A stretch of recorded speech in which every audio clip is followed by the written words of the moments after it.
38 number question है, धातु के ऑक्साइड होते हैं। तो याद रखिएगा, धातु के ऑक्साइड कैसे होते हैं? क्षारीय होते हैं। ऑप्शन ए में है अम्लीय, ऑप्शन बी में है क्षारीय, ऑप्शन सी में है उदासीन। तो आंसर क्या हो जाएगा? धातु के ऑक्साइड कैसे होते हैं? क्षारीय। ऑप्शन बी हमारा बिल्कुल राइट है। यहाँ पे दो चीज़ याद रखिएगा, परीक्षा में पूछता है एगो धातु के ऑक्साइड और एगो पूछेगा अधातु के ऑक्साइड।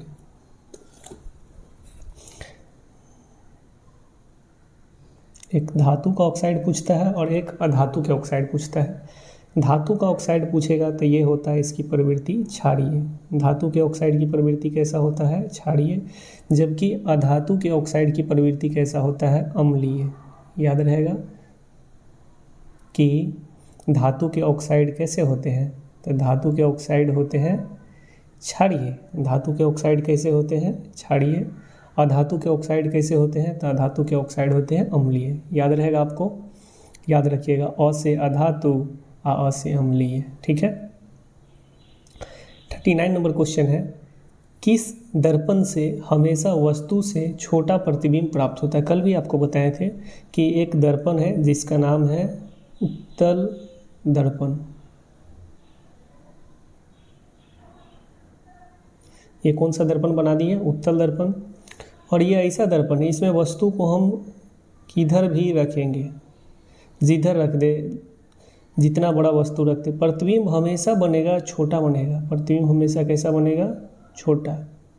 वास्तव में ये पीछे नहीं बनता है, प्रतिबिंब इसका इसी साइड बनेगा लेकिन छोटा बनेगा। ऐसे करके डॉट डॉट लाइन से बनता है प्रतिबिंब, लेकिन कैसा बनेगा? छोटा बनेगा।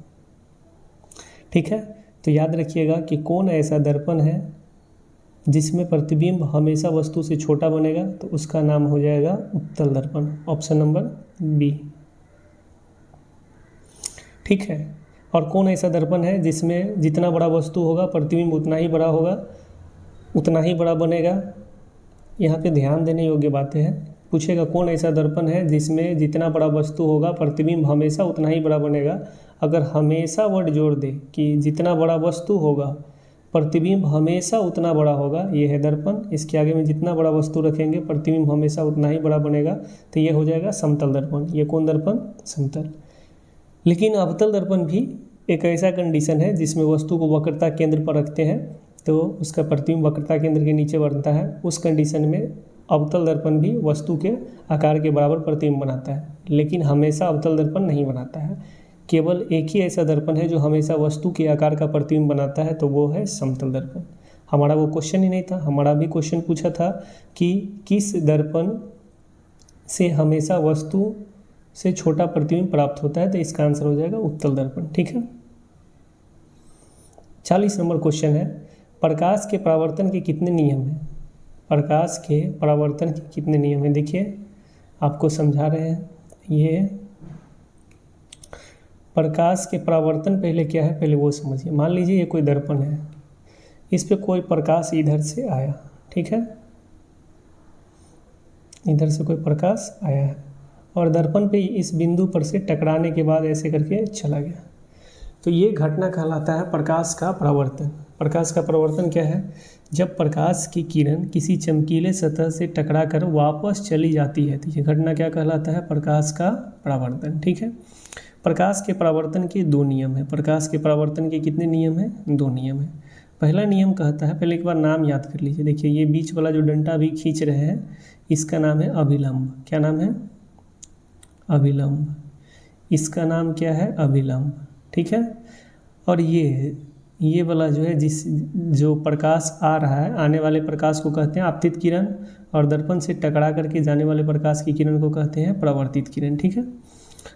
अब ये है आपतित किरण और ये है अभिलंब। इसके बीच में जो कोण बनता है इसको कहते हैं आई, यानी आपतित कोण, आपतन कोण।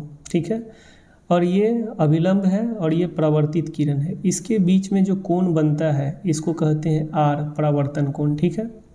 अब देखिए नियम क्या कहता है प्रकाश के परावर्तन का नियम। प्रकाश के परावर्तन का नियम दो गो है। पहला नियम कहता है कि आपतन कोण यानी कोण आई जो है, आपतन कोण यानी कोण आई, ये बराबर होगा कोण आर के, परावर्तन कोण की। ठीक है। प्रकाश के परावर्तन का पहला नियम क्या है? आपतन कोण हमेशा किसके बराबर होगा? परावर्तन कोण के। प्रकाश के परावर्तन का नियम क्या है? आपतन कोण हमेशा किसके बराबर होगा? परावर्तन कोण के, ठीक है। दूसरा नियम क्या कहता है? दूसरा नियम कहता है कि आपतित किरण ये वाला और परावर्तित किरण ये वाला और ये अभिलंब तीनों एक ही तल में होता है। देखिए एक तल में है कि नहीं है। फिर से सुनिए, आपतित किरण, परावर्तित किरण और आपतन बिंदु पर डाला गया लंब तीनों एक ही तल में होता है। ये कौन सा नियम है? प्रकाश के परावर्तन के दूसरा नियम। प्रकाश के परावर्तन के यही क्या गो नियम है हमारे पास? 2 गो नियम है। तो पूछा है प्रकाश के परावर्तन के कितने नियम हैं? तो 2, ठीक है। Option number B. इस प्रकार से आपको परावर्तन न पूछ के अपवर्तन भी पूछ सकता है। क्या पूछ सकता है? कि प्रकाश के अपवर्तन के कितने नियम हैं। तो आपसे परावर्तन पूछे या आपसे अपवर्तन पूछे, नियम कितना है? 2 ही, ठीक है। अगला क्वेश्चन 41 नंबर क्वेश्चन है, किस लेंस के द्वारा सिर्फ काल्पनिक प्रतिबिंब बनता है? किस लेंस के द्वारा सिर्फ और सिर्फ काल्पनिक प्रतिबिंब बनता है? तो याद रखिएगा, पहले दर्पण का देखिए। सबसे पहले दर्पण का देखिए कि कौन दर्पण काल्पनिक बनाता है, ठीक है। तो आपको बताए थे कि हमेशा काल्पनिक प्रतिबिंब का जब बात आए, हमेशा काल्पनिक प्रतिबिंब का बात आए, यहाँ पे दिया भी है कि सिर्फ काल्पनिक हमसे पूछा है, तो हमेशा काल्पनिक प्रतिबिंब का जब बात आए तो दर्पण में कौन दर्पण बनाता है? उत्तल दर्पण। कौन दर्पण बनाता है? उत्तल। काल्पनिक मतलब आभासी, आभासी मतलब प्रतिबिंब हमेशा बनेगा सीधा, ठीक है। तो कौन ऐसा दर्पण है जो हमेशा काल्पनिक प्रतिबिंब बनाता है? तो याद रखिएगा आंसर क्या हो जाएगा? उत्तल दर्पण। लेकिन लेंस पूछे, अभी हमको क्वेश्चन नंबर 41 में लेंस ही पूछा है कि कौन ऐसा लेंस है जो हमेशा काल्पनिक यानी सिर्फ काल्पनिक प्रतिबिंब बनाता है। तो दर्पण में उत्तल था तो लेंस में हो जाएगा अवतल लेंस। ऐसा कौन काम करेगा? कौन सा लेंस? अवतल लेंस। याद रहेगा। चलिए इसका आंसर पे टिक कीजिए। तो इसका आंसर क्या हो जाएगा? इसका आंसर हो जाएगा, हमसे क्या पूछा था? लेंस। तो इसका आंसर हो जाएगा अवतल लेंस, ठीक है। 42 नंबर क्वेश्चन पे आइए। प्रतिबिंब का आकार हमेशा वस्तु के आकार के बराबर है तो दर्पण होगा। हमेशा, देखिए प्रतिबिंब का आकार पूछ रहा है, हमेशा वस्तु के आकार का बराबर है, तो ऐसा कौन काम करेगा? ये बताए थे ऐसा काम करने वाला एक ही दर्पण है, समतल दर्पण। कौन सा दर्पण? समतल, ठीक है।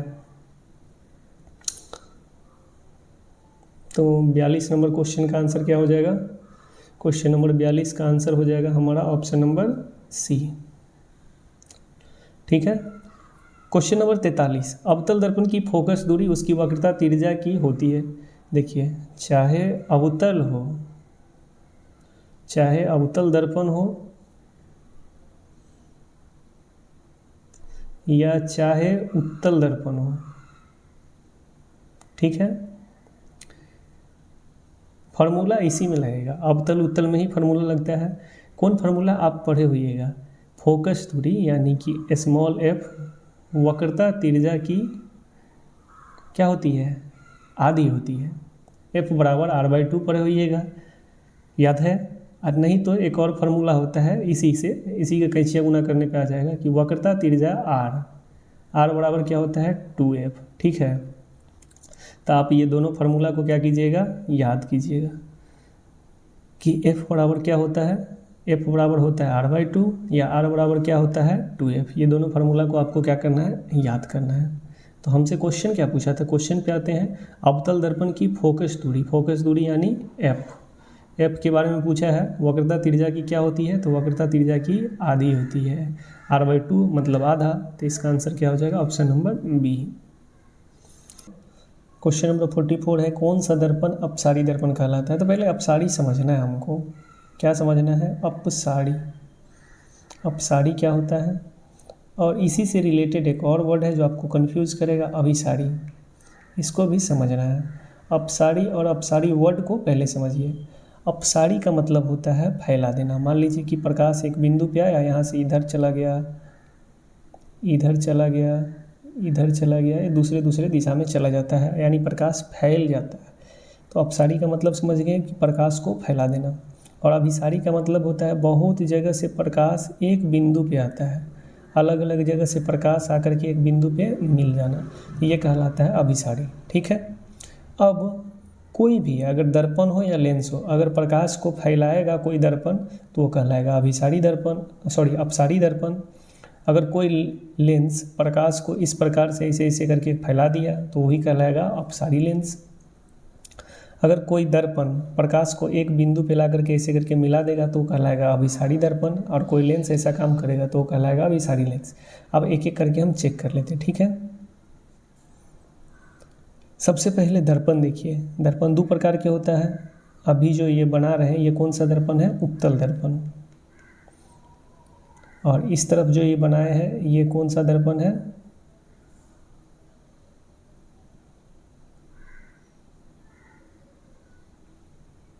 देखिए अभी जो ये बना रहे हैं ये कौन सा दर्पण है, अभी जो ये बना रहे हैं ये कौन सा दर्पण है, ये है अवतल दर्पण। और ये इस तरफ बना रहे हैं ये क्या कौन सा दर्पण है, ये है उत्तल दर्पण। अवतल दर्पण क्या करता है, जब इस पे बहुत सारा प्रकाश को ऐसे करके गुजारते हैं तो अवतल दर्पण क्या करता है, एक बिंदु पे ला के इस सब प्रकाश को मिला देता है। इसलिए अवतल दर्पण को अभिसारी दर्पण कहते हैं। अवतल दर्पण को कौन सा दर्पण कहते हैं, अभिसारी। जबकि ये उत्तल दर्पण है, इस पे जब प्रकाश आता है उत्तल दर्पण पे तो ये अलग अलग दिशा में प्रकाश को छितरा देता है। ये अलग अलग दिशा में प्रकाश को क्या करता है, छितरा देता है, ठीक है। इसीलिए उत्तल दर्पण को कौन सा दर्पण कहते हैं, अपसारी। समझ गए। ये तो दर्पण था। लेंस में ऐसा कौन काम करेगा, तो देखिए ये है उत्तल लेंस। कौन सा लेंस, जब उत्तल लेंस से बहुत सारे प्रकाश को गुजारेंगे तो उत्तल लेंस सब प्रकाश को क्या करेगा, एक बिंदु पे ला करके मिला देगा। तो इसीलिए उत्तल लेंस को कहते हैं अभिसारी लेंस। अवतल लेंस क्या करेगा, अवतल लेंस यहाँ देखिए यहाँ बना रहे ऊपर में। अवतल लेंस से जब प्रकाश को बहुत सारे प्रकाश को गुजारेंगे तो अवतल लेंस प्रकाश की किरण को क्या कर देगा, अलग अलग दिशा में फैला देगा। तो अवतल लेंस को क्या कहेंगे, अपसारी लेंस। याद हो गया आपको, ठीक है। एक बार वीडियो को पीछे करके भी देख लीजिएगा अगर आपको याद नहीं हुआ तो। हमसे पूछा है कि अपसारी दर्पण निम्न में से कौन है। अपसारी पूछा है, अपसारी यानी फैलाने वाला दर्पण। फैलाने वाला दर्पण कौन होगा, अभी आपको बताए थे उत्तल दर्पण। कौन सा दर्पण, उत्तल दर्पण, ऑप्शन नंबर बी, ठीक है। क्वेश्चन नंबर 45 है, निर्वात में प्रकाश की चाल है अथवा निर्वात में प्रकाश की चाल क्या होती है। तो निर्वात में प्रकाश की चाल पूछे तो याद रखिएगा हम आपको बता रहे हैं यहाँ पे कई गो माध्यम में बताएंगे प्रकाश की चाल। पहले याद रखिए निर्वात में, फिर याद रखिए हवा में कि इसमें कितना प्रकाश का चाल होता है, फिर याद रखिए आप जल में, फिर याद रखिए कांच में।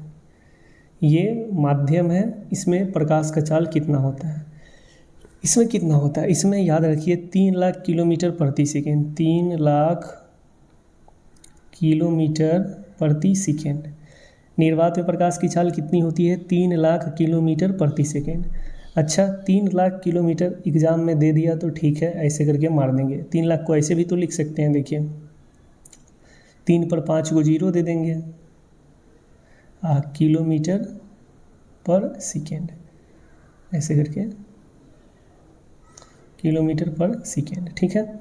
ऐसे भी लिख सकते हैं, इसको और भी भाषा में लिख सकते हैं। अगर इसको मीटर में बदलेंगे तो 5 की जगह कितना लिख देंगे, 8 को 0, 3 पे कितना 0, 1 2 3 4 5 6 7 8 को 0, और किलोमीटर की जगह क्या लिख देंगे, मीटर प्रति सेकेंड।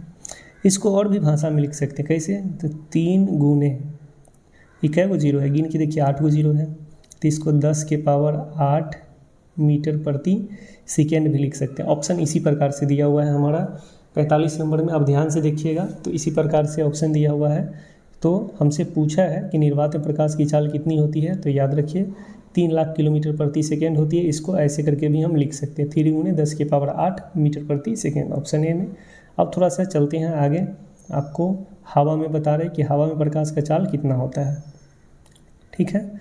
तो हवा में प्रकाश का चाल का जब बात करें तो याद रखिएगा 2,99,000 2.99 लाख किलोमीटर प्रति सेकेंड, ठीक है।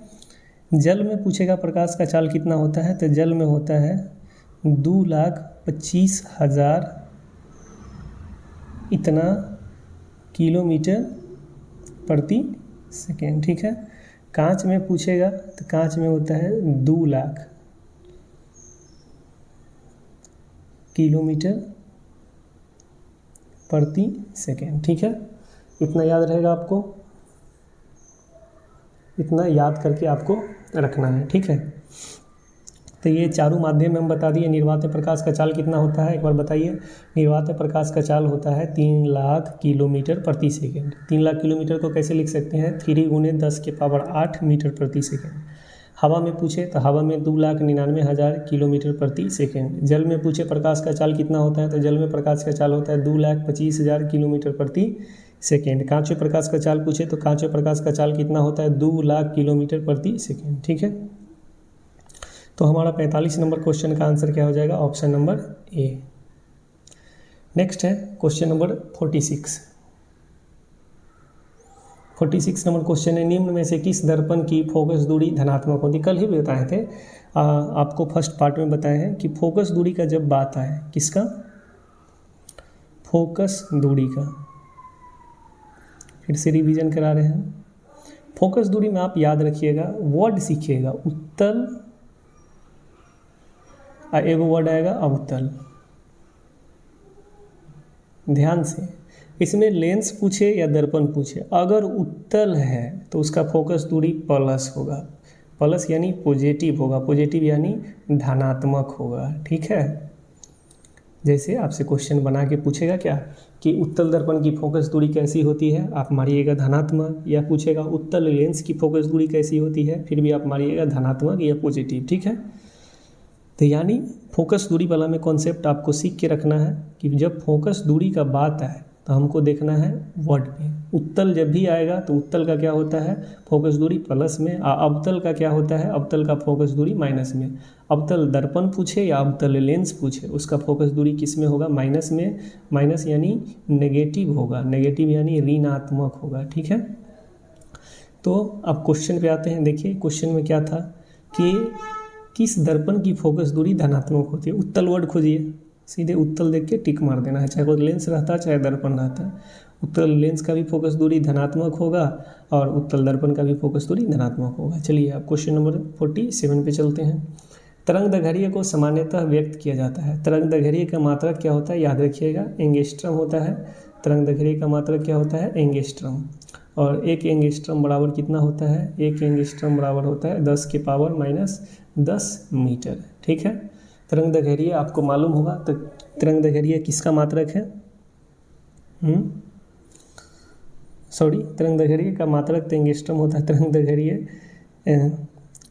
दैर्घ्य का मात्रक आप साउंड चैप्टर में पढ़िएगा तो वहाँ पे अलग होगा, तरंग दैर्घ्य का मात्रक हो जाएगा मीटर, ठीक है। लेकिन इसमें प्रकाश में तरंग दैर्घ्य का मात्रक जब पढ़ेंगे तो होता है एंगस्ट्रम। इस प्रकार से हमारा आंसर अगर हमारा देखें 47 नंबर का, कि 47 का आंसर क्या होगा, तरंग दैर्घ्य को सामान्यतः किस में व्यक्त करेंगे, तो एंगस्ट्रम में।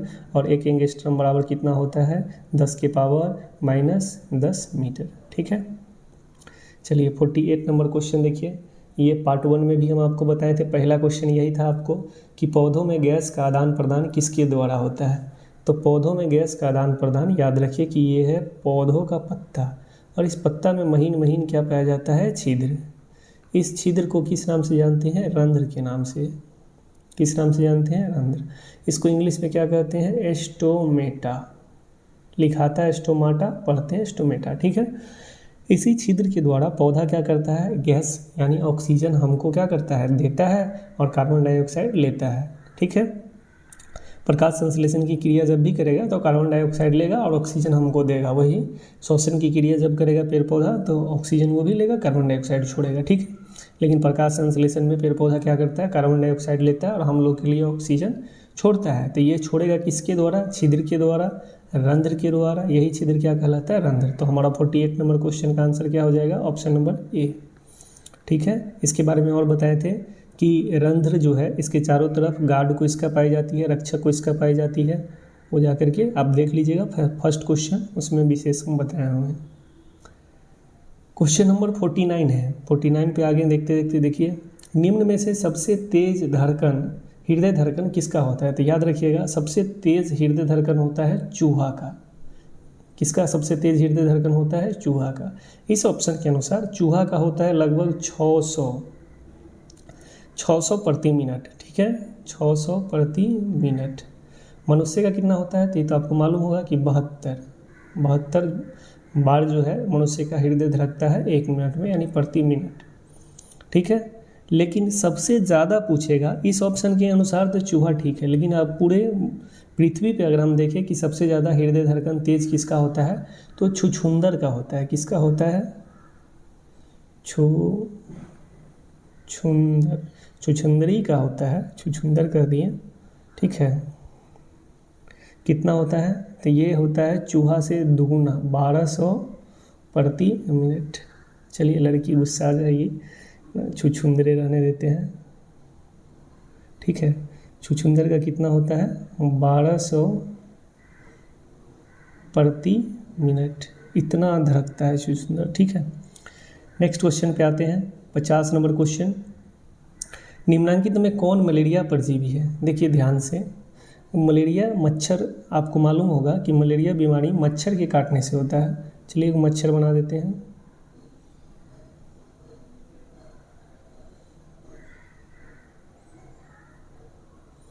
ये है, मान लेते हैं मलेरिया का मच्छर। अच्छा ये बताइए, ये जो मलेरिया का मच्छर होगा ये नर होगा कि मादा होगा? ज़्यादातर बीमारी मादा मच्छर के काटने से ही होता है। तो ये मलेरिया का जो मच्छर है ये पहले बात नर नहीं होगा, ये कौन सा मच्छर होगा? मादा होगा। नाम क्या है? तो मादा एनोफिलीज, नाम याद रखिएगा। अगर पूछेगा कि मलेरिया किस मच्छर के काटने से होता है, मलेरिया नामक बीमारी, तो मादा एनोफिलीज मच्छर के काटने से। सब लड़की सब तो खून चूसती है, लड़का सब तो सीधा होता है बेचारा। तो मलेरिया किस मच्छर के काटने से होता है? मादा एनोफिलीज मच्छर के काटने से, याद रहेगा। अब ध्यान से देखिए, इसका जो आगे वाला जो चोंच बनाए हुए हैं, इसी चोंच में एक परजीवी पाया जाता है। इस चोंच में क्या पाया जाता है? एक परजीवी। उस परजीवी का क्या नाम है? तो उस परजीवी का नाम आप याद रखिएगा, जो इसके चोंच में पाया जाता है उसका नाम है प्लाज्मोडियम। लाल अक्षर से लिख रहे हैं, प्लाज्मोडियम, ठीक है। यही प्लाज्मोडियम जब मच्छर काटेगा मादा एनोफिलीज तो हमारे रक्त में चला जाएगा, और रक्त में जाकर के हमारे रक्त को संक्रमित कर देगा, हमें कौन बीमारी हो जाएगा? मलेरिया, ठीक है। चलिए एक बार फिर से समझा दे रहे हैं, समझिएगा कि मादा एनोफिलीज, नर एनोफिलीज नहीं, मादा एनोफिलीज मच्छर काटेगा तो हमें कौन बीमारी होगा? मलेरिया। क्योंकि मादा एनोफिलीज मच्छर के मुंह में एक परजीवी पाया जाता है जिसका नाम क्या है? प्लाज्मोडियम। तो क्वेश्चन भी पूछतेगा आपसे, अच्छे एग्जाम में तो पूछता ही है। जब हम बीपीएससी दिए थे एक बार, उसमें भी ये क्वेश्चन पूछा हुआ था कि मादा एनोफिलीज मच्छर जो है इसके मुंह में कौन सा परजीवी पाया जाता है जो मलेरिया नामक बीमारी के लिए जिम्मेदार है? तो याद रखिएगा प्लाज्मोडियम। यहाँ क्वेश्चन उसी से रिलेटेड है कि निम्नलिखित में कौन मलेरिया परजीवी है? ऑप्शन नंबर ए में दिखाई दे रहा है प्लाज्मोडियम, ठीक है, अब गलती नहीं होगा। नेक्स्ट क्वेश्चन है 51, निम्नलिखित में से कौन पुनर्उद्भव का उदाहरण है? ठीक है, पुनर्उद्भव मतलब रीजेनरेशन, एक बार कटने के बाद उसमें से कई बार हो जाता है, मतलब कई खंड में उसका शरीर टूटेगा और वहाँ से नया जीव उत्पन्न होगा, उसको कहते हैं पुनरुद्भव। इसमें जो भी ऑप्शन दिखाई दे रहा है, हाइड्रा हो सकता है, लेकिन हाइड्रा में मेनली होता है मोकलन विधि के द्वारा जन्म, ठीक है। आपके 10वां के हिसाब से तो हाइड्रा नहीं होगा। अमीबा में द्विखंडन विधि के द्वारा होता है। स्पाइरोगायरा में जो होता है ये बहुखंडन विधि के द्वारा होता है, ये भी नहीं होगा, यानी ऑप्शन नंबर इनमें से कोई नहीं होगा, ठीक है। अगर प्लेनेरिया रहता कि प्लेनेरिया में किस विधि से होता है, तो हो जाता पुनरुद्भव, ठीक है। तो इनमें से कोई नहीं हमारा सही आंसर है। अगला है 52 नंबर, कौन अंतःस्त्रावी और बाह्य स्त्रावी ग्रंथि जैसा कार्य करता है? आप याद रखिए कि मानव शरीर में ग्रंथि पहले होता क्या है?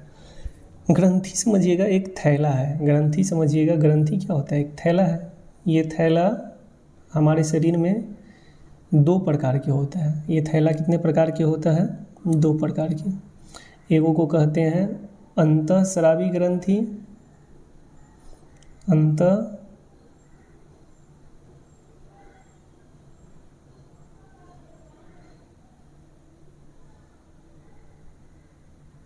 स्रावी ग्रंथि, एगो को कहते हैं बाह्य स्रावी ग्रंथि या बहिर्स्रावी ग्रंथि, ठीक है। अंतःस्रावी ग्रंथि याद रखिएगा, इसमें पाइप यानी नली नहीं पाई जाती है, नली नहीं पाई जाती है। जबकि बाह्य स्रावी ग्रंथि में क्या पाई जाती है, नली। नली मतलब डक्ट, याद रखिएगा, आपको बता रहे हैं, ध्यान से देखिएगा।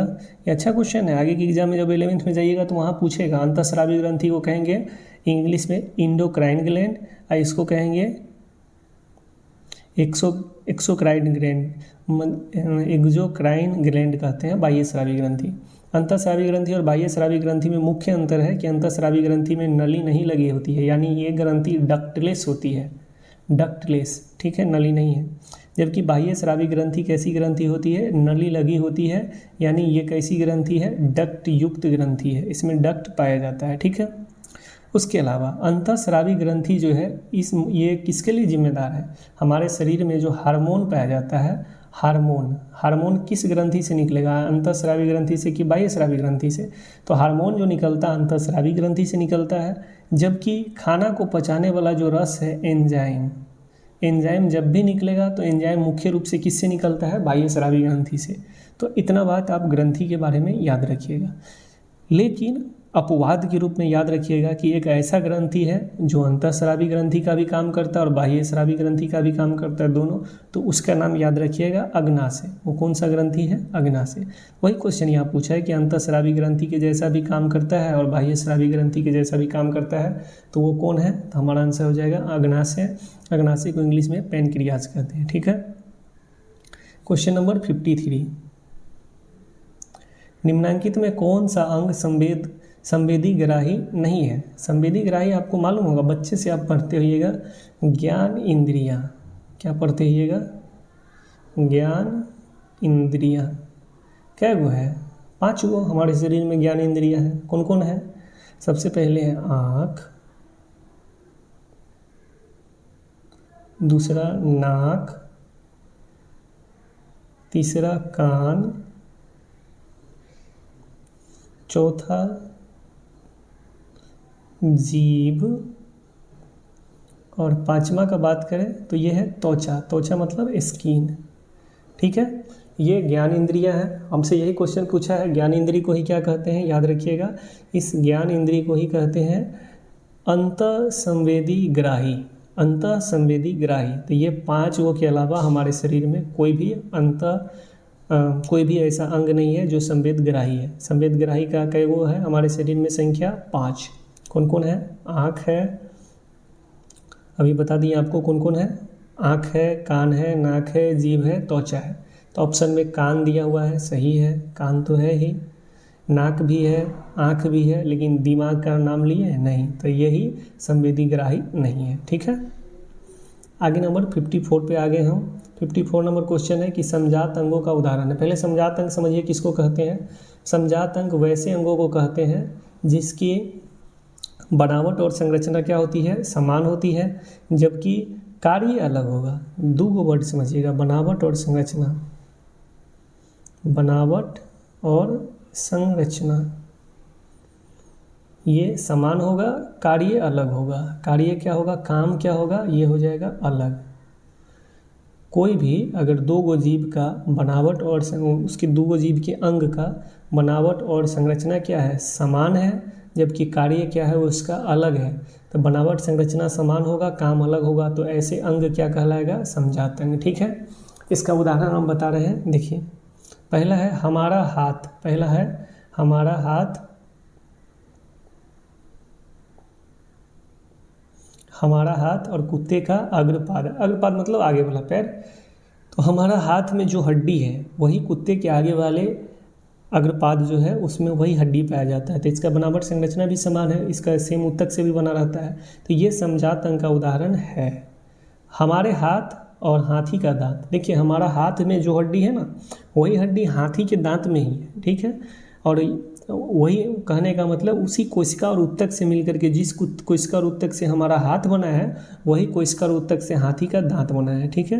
तो ये भी होगा समजात अंग का उदाहरण, याद रखिएगा। आलू और घास के ऊपरी भूस्तरी, आलू तना है और घास का जो ऊपरी भूस्तरीय होगा, मान लेते हैं कोई घास है, इसका ऊपरी भूस्तरीय जो होगा ये भी तना होगा, तो ये भी ऑप्शन सही है। इस प्रकार से हम देखिए तो समझात अंग का उदाहरण क्या हो गया, उपयुक्त सभी।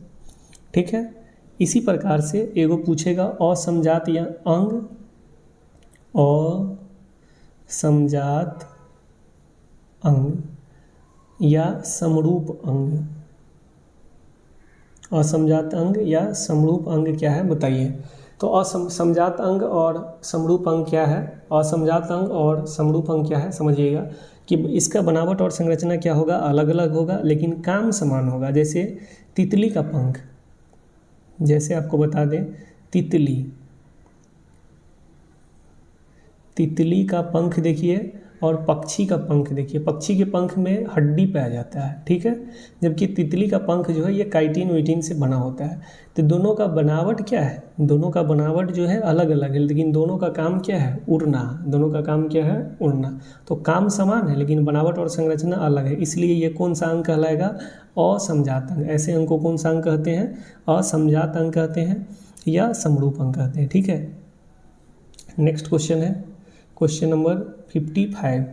निम्न में कौन आहार श्रृंखला का निर्माण करता है। आहार श्रृंखला मालूम होगा कि सबसे पहले कौन सा जीव आता है, शाकाहारी जीव। शाकाहारी जीव को खाएगा मांसाहारी, मांसाहारी को खाएगा उच्च मांसाहारी, और लास्ट में ऐसे उच्च स्तर के तृतीय लेवल पे आ जाएगा मांसाहारी जिसको कोई नहीं खाएगा। ठीक है, तो आप देखिए पहले चेक करते हैं आहार श्रृंखला बनता है कि नहीं। तो सबसे पहले दिया हुआ है घास। ठीक है, घास को कौन खाएगा, गेहूँ, नहीं, ये तो यहीं पे फेल हो गया। गेहूँ को कौन खाएगा, ये तो फेल हो गया पहला। दूसरा, घास को कौन खाएगा, बकरी, अब बकरी को मनुष्य, हाँ ये हो सकता है। तीसरा देखिए, बकरी को खाएगा गाय, नहीं, गाय तो शाकाहारी है, गाय कैसे खा जाएगा बकरी को, तो ये भी हो जाएगा गलत। चौथा, घास को खाएगा मछली, हाँ ये ठीक है, घास खा सकता है मछली, समुद्र में पानी में के छोटे छोटे घास को खा सकता है मछली।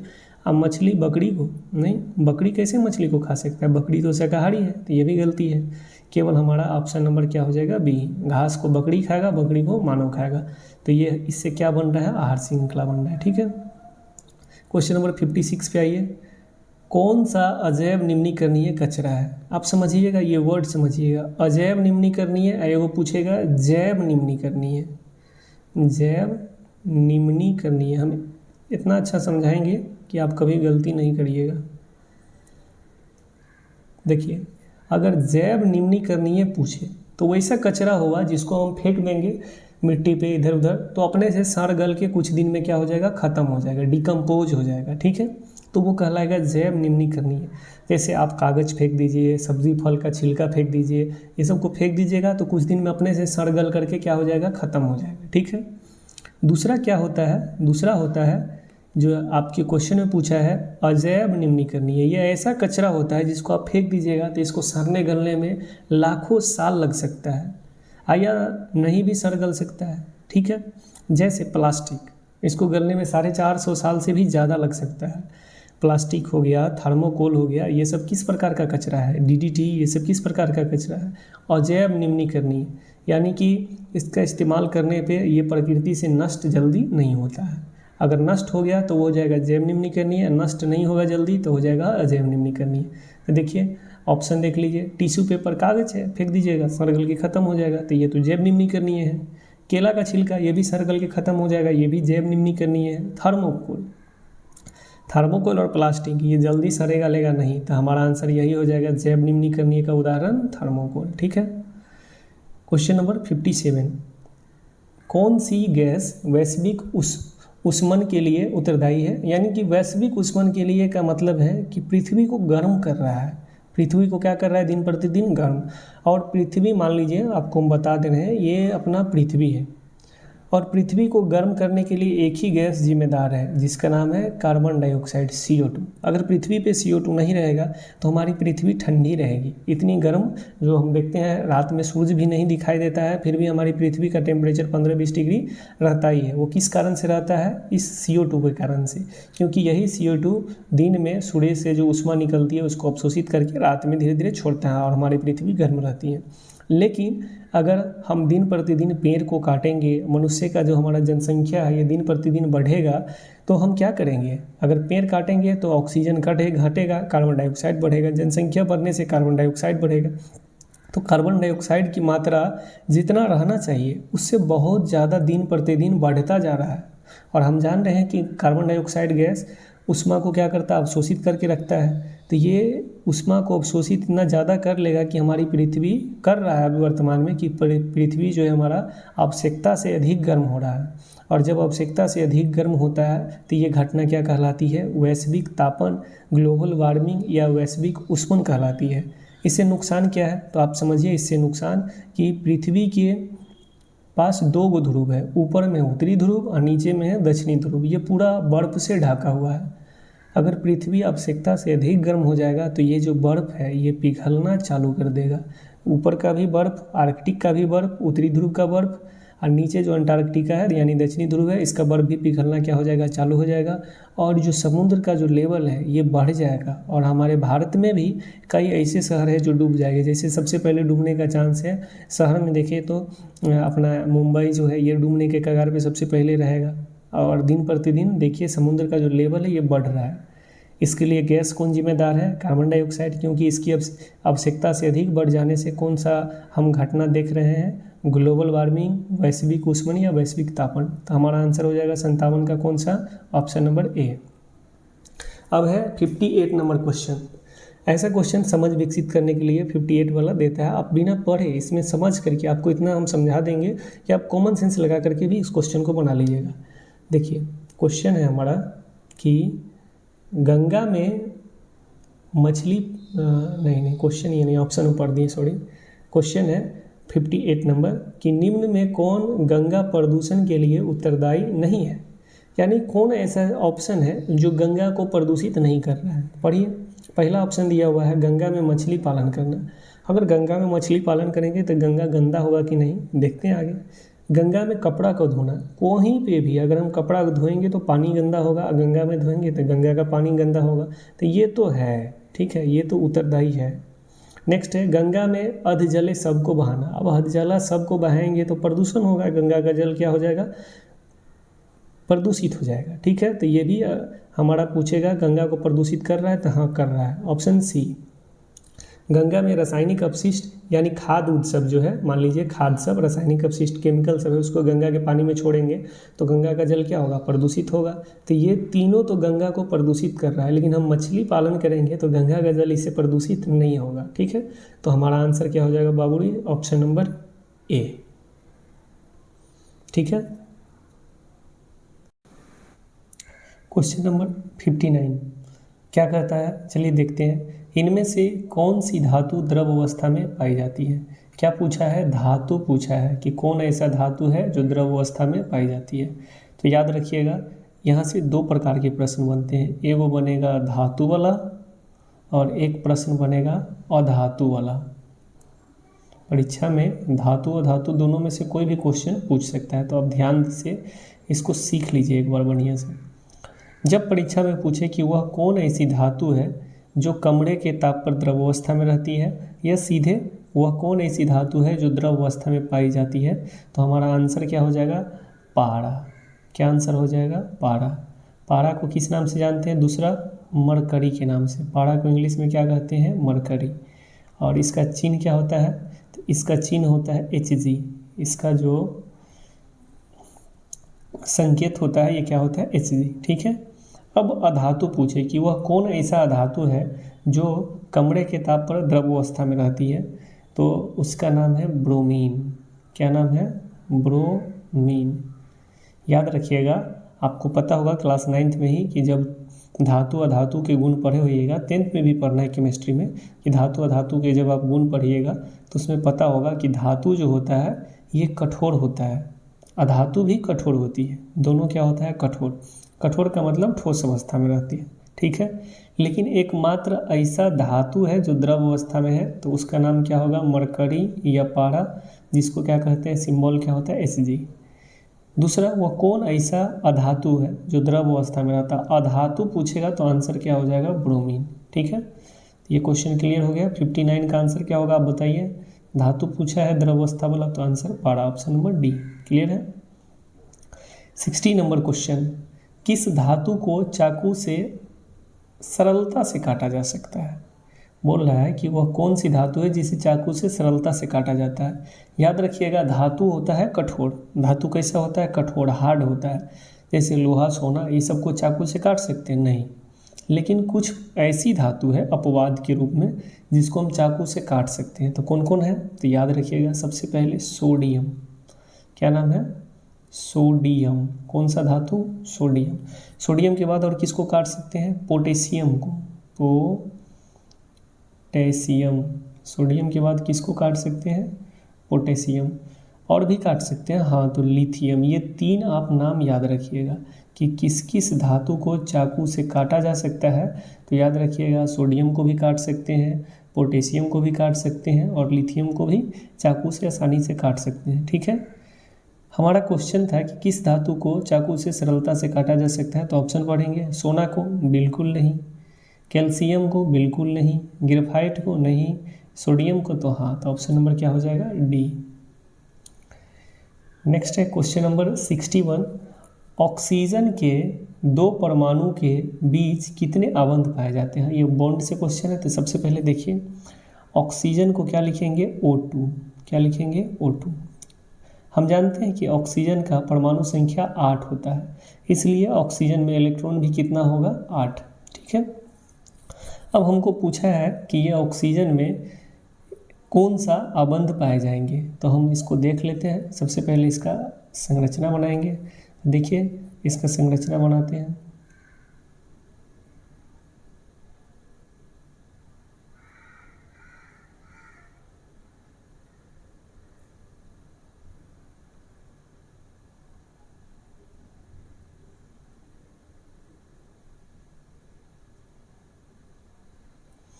ये 2 ऑक्सीजन बना दिए। अब इसमें इलेक्ट्रॉन को व्यवस्थित करते हैं। इलेक्ट्रॉन कहाँ कहाँ पर भरेंगे? तो इलेक्ट्रॉन टोटल इसमें है कितना? 8। इलेक्ट्रॉन कितना है? 8 इलेक्ट्रॉन है। तो पहला कक्षा में कितना भराएगा? 2। और दूसरा कक्षा में कितना भराएगा? 6। 2 यहाँ डाल देते हैं, 2 यहाँ डाल देते हैं, 2 2 4 और 2 6। इसमें भी 2 2 4 और 2 6 यहाँ हो गया। और पहला कक्षा में भी क्या भराएगा? 2 भराएगा। इस प्रकार से इलेक्ट्रॉन इसमें क्या रहता है कि ऑक्सीजन परमाणु में इलेक्ट्रॉन व्यवस्थित रहता है। ठीक है। अब आपको पता होगा कि 22वीं कक्षा में अष्टक पूरा करने के लिए बेचारा के पास 2 इलेक्ट्रॉन कम है, 6 ही इलेक्ट्रॉन है। यहाँ पे 2 इलेक्ट्रॉन और चाहिए, है ना। इसको भी 2 इलेक्ट्रॉन और चाहिए, तब ना इसका 22वीं कक्षा में 8 इलेक्ट्रॉन होगा। लेकिन ऐसा नहीं है। तो नहीं है तो ये क्या करेगा? तो ये पार्टनरशिप करेगा। ये ऑक्सीजन का जो परमाणु है, ये ऑक्सीजन का परमाणु इसके साथ क्या कर लेगा? पार्टनरशिप कर लेगा। कितने इलेक्ट्रॉन का? तो 2 का। ये और ये आपस में पार्टनरशिप करेगा, और ये आपस में क्या कर लेगा? पार्टनरशिप। तो जब पार्टनरशिप करेगा, इसमें क्या होता है? इलेक्ट्रॉन का साझेदारी होता है। ठीक है। तो आप ये भी याद रखिएगा कि इलेक्ट्रॉन के साझेदारी से जो बंधन बनता है वो कौन बंधन बनेगा? सहसंयोजक बंधन या कोवैलेंट बॉन्ड। ठीक है। इंग्लिश में कोवैलेंट बॉन्ड कहेंगे, हिंदी में कहेंगे सहसंयोजक बंधन। अब ऐसा करने से देखिए इसके पास क्या वो इलेक्ट्रॉन हो गया? तो पहला कक्षा में तो 2 था ही, 2 तो ये है। फिर यहाँ देखिए 2 के बाद 2 4, 4 के बाद 2 6, 6 नहीं 2 2 4 2 6 2 8, 8 हो गया।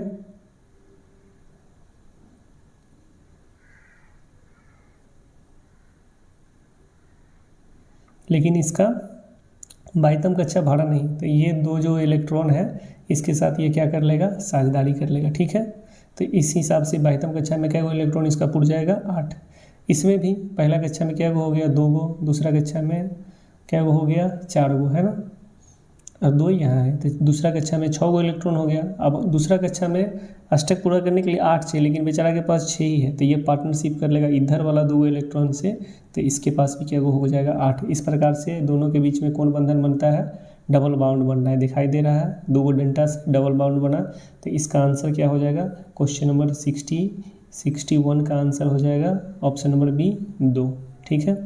इसी प्रकार से क्वेश्चन नंबर आइए 62 नंबर क्वेश्चन को देखते हैं। सेम ऐसी ही क्वेश्चन है। इसमें पूछा है हमसे कि नाइट्रोजन के दो परमाणु के बीच कितने अबंध पाए जाएंगे। N2 के बीच पूछा है। किसके बीच? N2 के बीच।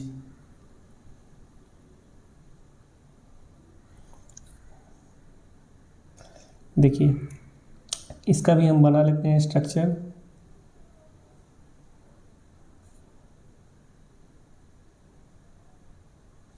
ठीक है, अब इसमें इलेक्ट्रॉन व्यवस्थित कर देते हैं। तो एक चीज़ बताइए, इसमें इलेक्ट्रॉन होगा कितना? तो इसमें इलेक्ट्रॉन, नाइट्रोजन में टोटल कै गो इलेक्ट्रॉन? नाइट्रोजन 7 नंबर पे आता है, तो इसमें 7 गो इलेक्ट्रॉन होगा। पहला कक्षा में कै गो होगा? 2 गो।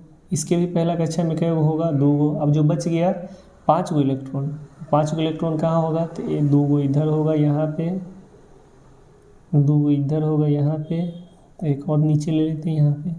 इसमें भी 5 गो इलेक्ट्रॉन होगा दूसरा कक्षा में, 2 यहाँ, 2 यहाँ और एक यहाँ ले लेते हैं। ठीक है, अब देखिए नाइट्रोजन जो है इसमें पहला कक्षा में तो बेचारा का 2 गो भरा हुआ है, दूसरा कक्षा में भी देखिएगा तो 5 गो भरा हुआ है। बेचारा को कम कै गो गया है? 3 गो। तो ये 3 गो क्या करेगा? इससे 3 गो क्या करेगा? ये इससे ये 3 गो पैंचा ले लेगा। पैंचा क्या है? पार्टनरशिप कर लेगा इसके साथ, ये वाला। तो ये भी आपस में जब पार्टनरशिप करेगा तो यहाँ पे क्या बन जाएगा? बंधन बन जाएगा। और कै गो इलेक्ट्रॉन का पार्टनरशिप कर रहा है? तो 3 गो इलेक्ट्रॉन का पार्टनरशिप कर रहा है। और इस 3 गो इलेक्ट्रॉन के पार्टनरशिप करने से 3 गो डंटा खींचा गया, यानी 3 गो बंधन बन गया, जिसको कहते हैं त्रिबंध कहते हैं। ठीक है, तो क्वेश्चन नंबर 62 में देखिए हमसे नाइट्रोजन के दो परमाणु के बीच कितने अबंध पाया जाता है? तो हमारा आंसर क्या हो जाएगा? 3 अबंध पाया जाता है। दिखाई दे रहा है? ठीक है, ऐसा क्यों किया? तो ऐसा करने से देखिए इसको कै गो इलेक्ट्रॉन पुड़ गया, वो भी अब एक बार देख लीजिए। पहले कै गो था? एक यहाँ 2 3 4 5 6 7 गो। लेकिन दूसरा कक्षा में कै गो है? 1 2 3 4 5, 3 गो कम था तो 3 गो इधर से क्या कर लिया है? पार्टनरशिप कर लिया। इसी के कारण से इसके बीच में क्या बन गया? बंधन। ठीक है, तो 62 का आंसर एक बार फिर से बताइए, क्या हो जाएगा? Option number C 3। ठीक है, अब चलते हैं 63 नंबर क्वेश्चन पे। ग्लूकोज का रासायनिक सूत्र क्या होता है? तो आपको पीछे भी बता दी है। ग्लूकोज का रासायनिक सूत्र होता है C6। ग्लूकोज का रासायनिक सूत्र क्या होता है? ग्लूकोज का रासायनिक सूत्र होता है C6H12O6। ठीक है, एक बार बताइए ग्लूकोज का रासायनिक सूत्र क्या होता है? C6H12O6। पूछेगा ग्लूकोज के एक अणु में कार्बन के कितने परमाणु पाए जाते हैं? तो कार्बन यानी सी क्या गो है? 6 गो। तो हमारा आंसर होगा 6। फिर पूछेगा कि ग्लूकोज के अणु में कार्बन हाइड्रोजन के कितने परमाणु हैं? तो हाइड्रोजन कितना है? 12। तो हाइड्रोजन के 12 परमाणु। ग्लूकोज के एक अणु में ऑक्सीजन के कितने परमाणु हैं? तो ऑक्सीजन 6 गो रहता है। ऐसे भी क्वेश्चन पूछ देगा। और ग्लूकोज का सूत्र पूछेगा तो क्या होगा? C6H12O6। क्लियर है? Option number B. अब है क्वेश्चन नंबर 64। क्वेश्चन नंबर 64 क्या कहता है? अक्रिय तत्व कौन है? पहले समझिए अक्रिय तत्व किसे कहेंगे। तो अक्रिय तत्व किसको कहेंगे? वैसा तत्व जिसका अष्टक या बाह्यतम कक्षा क्या रहता है? भरा हुआ रहता है, या अष्टक उसका पूरा रहता है, उस तत्व को क्या कहते हैं? अक्रिय तत्व कहते हैं। अक्रिय तत्व आवर्त सारणी में किस स्थान पे आपको दिखाई देंगे? तो आवर्त सारणी के वर्ग नंबर 18। कौन वर्ग में मिलेगा? वर्ग नंबर 18। इस वर्ग में कौन सा तत्व रहता है? अक्रिय तत्व। अक्रिय तत्व में कौन कौन आता है? तो सबसे पहले याद रखिएगा कि पहला अक्रिय तत्व जो है वर्ग 18 में, ऊपर से नीचे की ओर देखिएगा तो सबसे पहले आपको दिखाई देगा हीलियम। दूसरा नंबर पे कौन दिखाई देगा? दूसरा नंबर पे दिखाई देगा नियोन। तीसरा नंबर पे कौन दिखाई देगा? आर्गन। चौथा नंबर पे कौन दिखाई देगा? क्रिप्टन। पाँचवा नंबर पे जेनॉन, रेडॉन, ऐसे करके है। ठीक है, तो आप याद कर लीजिएगा। जो वर्ग 18 में, जो तत्व वर्ग 18 के अंतर्गत आता है उसको कौन सा तत्व कहते हैं? अक्रिय तत्व, क्योंकि इसका अष्टक भरा रहता है, ये किसी से अभिक्रिया नहीं करता है। ठीक है, तो हमारा इसका आंसर देख लीजिए। अक्रिय तत्व कौन है? कार्बन है? नहीं। सोना है? नहीं। हीलियम है? तो हाँ हीलियम है, हाइड्रोजन नहीं है। ऑप्शन नंबर बी हमारा आंसर हो जाएगा। क्वेश्चन नंबर 65 है मनुष्य के वृक्क की रचनात्मक एवं क्रियात्मक इकाई क्या कहलाती है। देखिए मनुष्य का जो वृक्क होता है, आप देखिए होइएगा, ये इस टाइप का वृक्क रहता है मनुष्य का, ठीक है। वृक्क मतलब किडनी, इसके अंदर में बहुत सारा ऐसे ऐसे करके आकृति बनी रहती है ना, पिरामिड रहता है 15 से 16 गो, फिर उसके अंदर में वृक्क नलिका सब रहती है ना। तो हमसे क्वेश्चन पूछा है कि वृक्क की रचनात्मक एवं क्रियात्मक इकाई को क्या कहते हैं, तो याद रखिएगा नेफ्रॉन कहते हैं। वृक्क की रचनात्मक एवं क्रियात्मक इकाई को क्या कहते हैं, नेफ्रॉन, ठीक है। और नेफ्रॉन का दूसरा नाम क्या है, वृक्क नलिका, जो ऑप्शन ए में लिखा हुआ है। देखिए वृक्क नलिका, वृक्क नलिका किसका नाम है, नेफ्रॉन का। और इसी को क्या कहते हैं, वृक्क की रचनात्मक एवं क्रियात्मक इकाई। तो 65 नंबर क्वेश्चन का आंसर क्या हो जाएगा, ऑप्शन ए, ठीक है। अब है क्वेश्चन नंबर 66 नंबर क्वेश्चन को ध्यान से देखिए, बड़ा अच्छा क्वेश्चन है। इनमें कौन पौधे का उत्सर्जी पदार्थ है, पहले ये बताइए उत्सर्जी पदार्थ किसको कहते हैं। तो पेड़ पौधा जिस पदार्थ को अपने शरीर से बाहर निकालता है, जो अनावश्यक पदार्थ है, आवश्यक नहीं है, बेकार पदार्थ है, उसको पेड़ पौधा क्या करता है, शरीर से बाहर निकालता है, यही पदार्थ क्या कहलाते हैं, उत्सर्जी पदार्थ, ठीक है। तो पेड़ पौधा कौन कौन पदार्थ को बाहर निकालता है, यानी पेड़ पौधा का कौन कौन सा ऐसा चीज़ है जो उत्सर्जी पदार्थ में आता है। तो याद रखिएगा टैनिन, पहला का नाम क्या है, टैनिन। दूसरा क्या है, रेजिन। दूसरा क्या है, रेजिन। तीसरा क्या है, गोंद। ये सब पेड़ पौधा का कैसा उत्पाद है, तो इसको कहते हैं उत्सर्जी पदार्थ, जो पेड़ पौधे में काम का नहीं है, ठीक है। अब अच्छा एग्जाम में क्वेश्चन पूछेगा कि टैनिन जो पेड़ पौधा का उत्सर्जी पदार्थ है, ये पौधे के किस भाग से निकलता है, तो ये छाल से निकलता है। पेड़ पौधा का जो छाल रहता है, उस छाल से कौन सा उत्सर्जी पदार्थ निकलता है, तो टैनिन, ठीक है। अच्छा और क्वेश्चन पूछेगा आपसे बढ़िया एग्जाम में कि टैनिन किस वृक्ष के छाल से निकलता है, तो आप याद रखिएगा ओक, एगो तो ओक का पेड़ है और दूसरा याद रखिएगा बतूल, पेड़ का नाम है बतूल, ठीक है। ये जो बतूल का और ओक का पौधा है, इसके छाल से कौन सा उत्सर्जी पदार्थ निकलता है, टैनिन, क्लियर है। अब रेजिन के बारे में थोड़ा देखिए, रेजिन के बारे में कि रेजिन जो है ये किस पेड़ से निकलता है और पेड़ के किस भाग से निकलता है। तो रेजिन आपको पता होगा, रेजिन निकलता है पुराने जाइलम से। रेजिन किससे निकलता है, पुराने जाइलम से। पेड़ पौधा में जो पुराना जाइलम रहता है, उससे कौन सा उत्सर्जी पदार्थ निकलता है, रेजिन। अच्छा किस पौधे में, किस पौधे के पुराने जाइलम से ये निकलता है, रेजिन निकलता है, तो आपको याद होगा चीर या देवदार। चीर इसके पौधा से भी, देवदार के पौधा से भी, ये आप दो नाम कम से कम याद रखिएगा, चीर और देवदार का, जिसके पौधा से क्या निकलता है, रेजिन नामक उत्सर्जी पदार्थ, ठीक है। अब चलते हैं आगे, गोंद को देख लीजिए कि गोंद जो है ये कहाँ से निकलता है। तो गोंद आपको पता होगा कि ताना जो रहता है, पौधे का ताना और शाखा के आंतरिक भाग से निकलता है। पौधा का जो तना है, याद रखिएगा पौधा का तना, इसके अलावा शाखा, शाखा मतलब डाली, शाखा के आंतरिक छाल से निकलता है, शाखा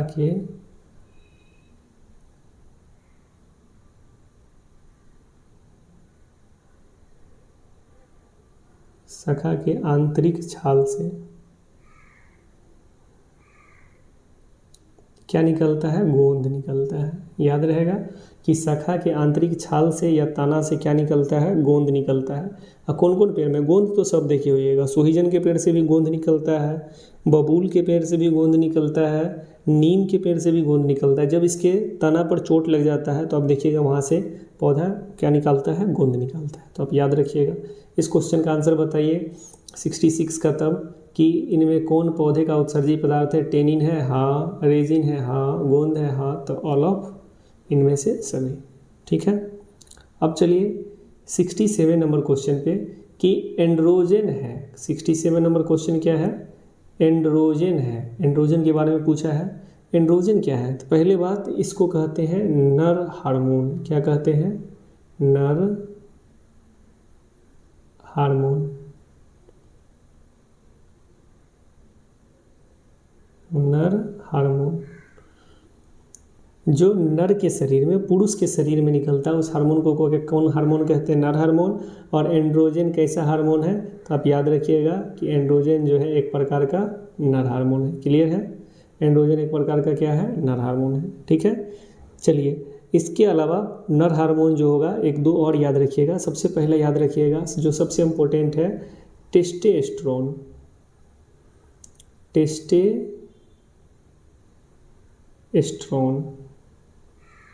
ये इम्पोर्टेंट है बहुत। आपसे परीक्षा में पूछेगा कि टेस्टोस्टेरोन कौन हार्मोन है, पुरुष का हार्मोन है कि महिला का हार्मोन है? तो पुरुष का हार्मोन है।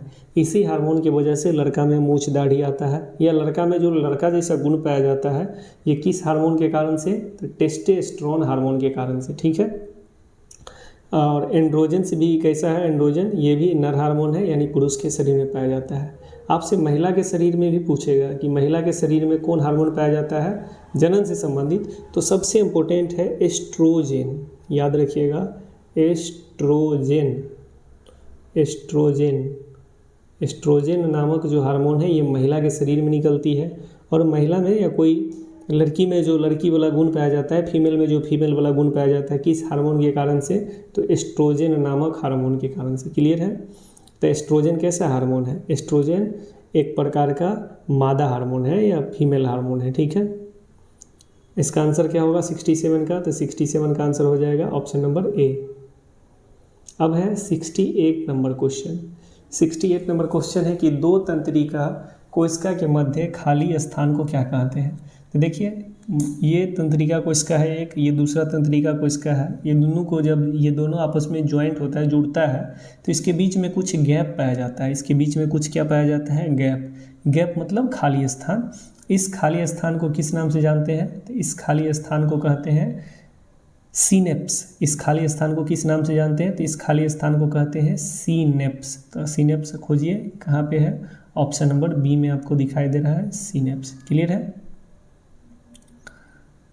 अब चलते हैं क्वेश्चन नंबर 69 की ओर। क्वेश्चन नंबर 69 है, बड़ा अच्छा क्वेश्चन है। ऑक्सीन है, ऑक्सीन को पढ़ते ऑक्सीन है। ठीक है, याद रहेगा, याद रखिएगा कि ऑक्सीन या ऑक्सीन क्या है? तो ये एक प्रकार का पादप हार्मोन है। कैसा हार्मोन है? पादप हार्मोन। कौन हार्मोन? पादप हार्मोन।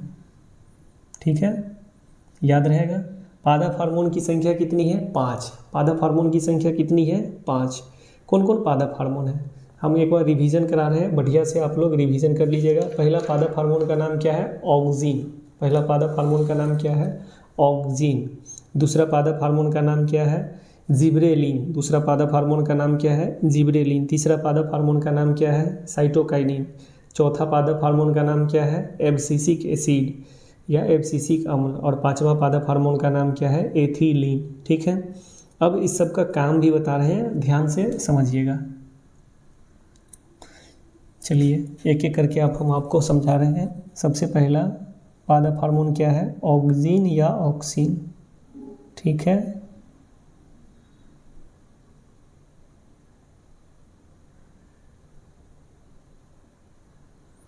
ये पहला पादप हार्मोन है। दूसरा पादप हार्मोन का नाम क्या है? जिब्रेलिन।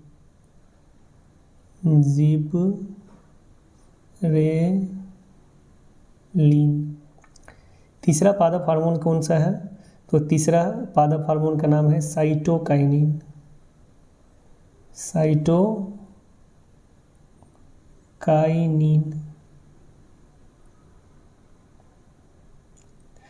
ठीक है, पहले तीन को समझा दे रहे हैं। ऑक्सीन जो है, ऑक्सीन क्या करता है? तो आप याद रखिएगा, ऑक्सीन पौधों में जड़ का निर्माण करता है। चलिए, आपको नहीं समझ में आएगा, हम समझा रहे हैं। आप क्या कीजिए, गुलाब के पौधा को देखे होइएगा कि गुलाब के पौधा को लगाने के लिए उसके तना को काट देते हैं और कुछ दिन छोड़ देते हैं, तो गुलाब के तना में से क्या निकलने लगता है? जड़। आप बताइए, वो जड़ बनाने का काम कौन सा हार्मोन करता है? तो वो जड़ बनाने का काम करता है ऑक्सीन। कौन सा? ऑक्सीन। ठीक है, इसके अलावा और ये क्या करता है? पौधा में, मान लीजिए कि पौधा में फल बनेगा, फूल के बाद क्या बनता है? फल। तो फल बनाने का भी काम किसका है? ऑक्सीन का। इसके अलावा पौधे में जो वृद्धि होता है, देखिएगा पेड़ पौधे के ऊपरी भाग में, पेड़ पौधे के ऊपरी भाग जो रहता है उसमें पाया जाता है ऑक्सीन। और इसी के कारण से इसका ऊपरी भाग बड़ी तेज़ी से बढ़ता है। तो वृद्धि का भी काम क्या करेगा, ऑक्सीजन करेगा। इसके अलावा जड़ जो है पेड़ पौधे का रूट जो है रूट, उसको बनाने का भी काम कौन करेगा, ऑक्सीजन करेगा।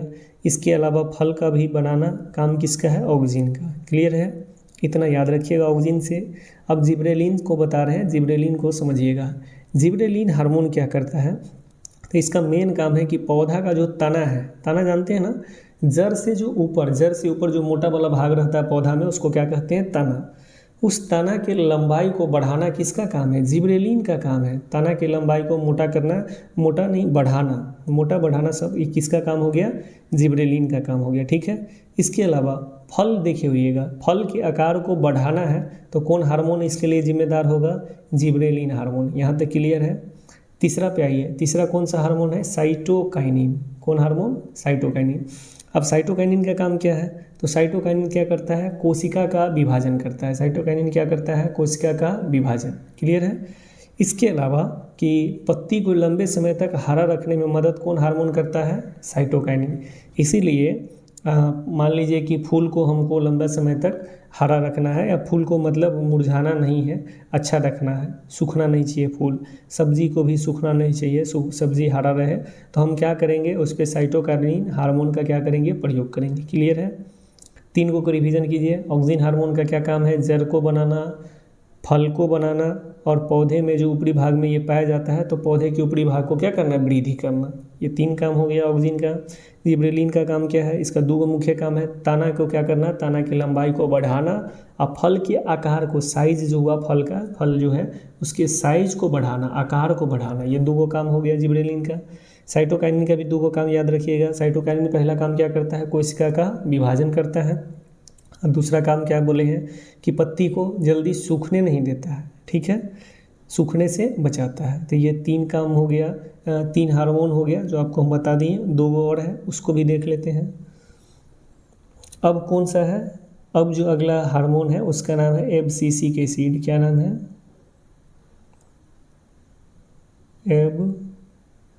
एब्सिसिक एसिड या एब्सिसिक अम्ल। ठीक है, ये हो गया चौथा। और 5वां क्या है, एथिलीन। 5वां कौन सा हार्मोन है, एथिलीन। याद रहेगा ये 5 हार्मोन।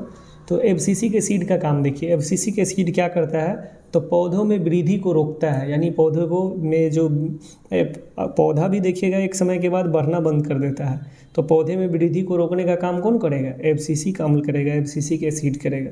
इसके अलावा जब पौधे सूखने लगता है, उसके में पानी की कमी होती है, तो पौधा क्या करने लगता है, सूखने लगता है। तो जब सूखेगा पौधा, तो उसमें रंध्र जो रहता है पौधे का रंध्र, उसके छेद को बंद कर देता है। कौन सा हार्मोन छेद के बंद कर देता है, रंध्र के छिद्र को बंद कर देता है, तो वो भी एब्सिसिक अम्ल का ही काम है। ठीक है, जब पौधे में पानी की कमी होती है, यानी पौधे सूखने लगता है, तो रंध्र के छिद्र को बंद करना किसका काम है, एब्सिसिक अम्ल या एब्सिसिक एसिड का काम है। क्लियर है, ये हार्मोन है। नाम में पीछे में अम्ल लगा, लेकिन क्या है, हार्मोन है। और दूसरा क्या बोले हैं, पौधे की वृद्धि को रोक देना। तो वृद्धि अवरोधक, क्वेश्चन पूछेगा कि वृद्धि अवरोधक हार्मोन कौन है, तो एब्सिसिक अम्ल। क्लियर है। अब लास्ट है एथिलीन। एथिलीन से एक को चीज़ याद रखिएगा कि फल के पकाने के लिए जिम्मेदार कौन हार्मोन होता है, एथिलीन।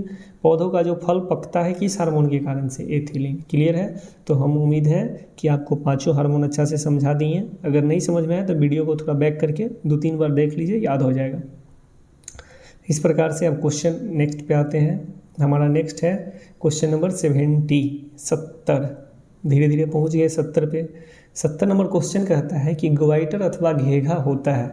पहले इसको बढ़िया से सीखिए, आपको पीछे भी हम पढ़ाए होंगे 9th क्लास में। घेघा को क्या कहते हैं, दूसरा नाम गलगंड,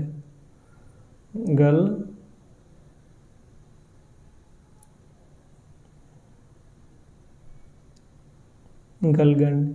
और इसका तीसरा नाम क्या है, ग्वाइटर। इंग्लिश में ग्वाइटर कहते हैं, ग्वाइटर।